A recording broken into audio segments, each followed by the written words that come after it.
चला सर्वांनी समोर राहायचं इकडे. विकेट किपर मागे थांबा. बॉलर समोर थांबायचं आहे.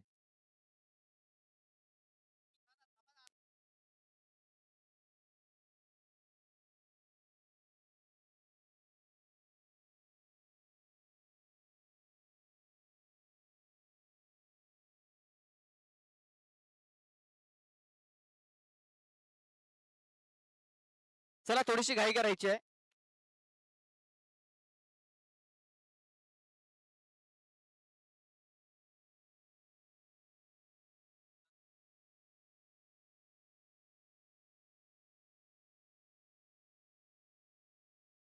चला जगदंबा स्पोर्ट्स पेंढरीपाडा टीम कॅप्टन यायचं आहे.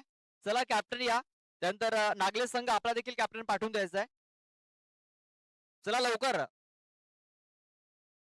चला बॉल आउट आपण पाहतोय. बॉल आउट केला जातोय तिसऱ्या आणि चौथ्या क्रमांकासाठी. चला सुरुवात करायची आहे. जास्त वेळ खर्च करू नका.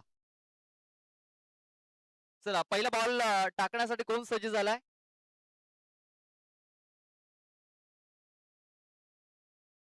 तर प्रवीण प्रवीण सोमन पहिला चेंडू टाकण्यासाठी सज्ज झालेला आहे.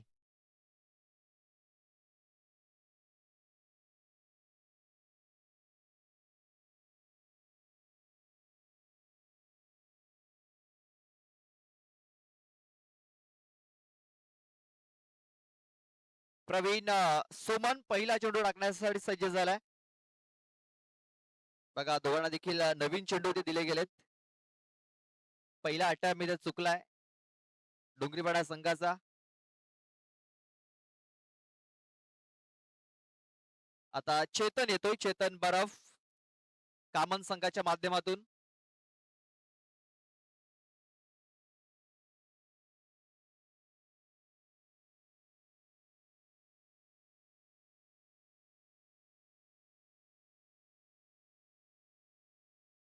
इथे बघा अगदी एस्टनच्या जवळून हा चेंडू निघून गेलाय. कामन संघाने देखील एक बॉल जो आहे तो मिस केलेला आहे. तर आता पाहूया कुठला गोलंदाज प्रमोद येतोय आता. प्रमोद दुसरा चेंडू हाताळण्यासाठी. आणि प्रमोद याचा अटेम्प्ट देखील इथे चुकला गेलाय. आता तन्मय येतोय. तन्मय तन्मय गोवारी.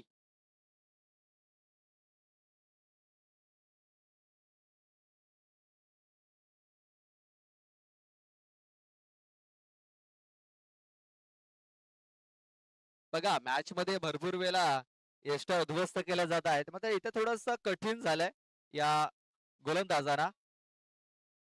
आणि बघा एक अटेम्प्ट झालेला आहे.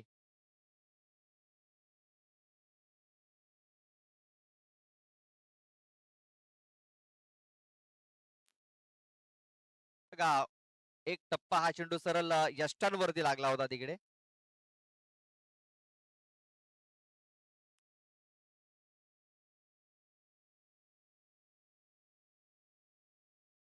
बघा आता एक हिट तर इथे झालेला आहे.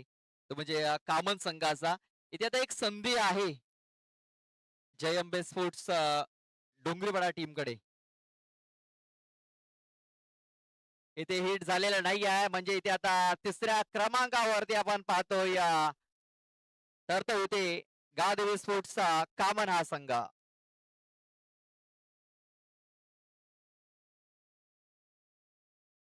तर अभिनंदन. गावदेवी स्पोर्ट्स कामन तिसऱ्या क्रमांकावरती राहतोय. तर चौथ्या क्रमांकावरती राहतोय तो म्हणजे जय अंबे स्पोर्ट्स डोंगरीपाडा टीम. चल लगेच आपण फायनल मॅच चा टॉस देखील करणार आहोत. तर दशरथ शलगा पण इकडे यायचंय. दशरथ शलगा.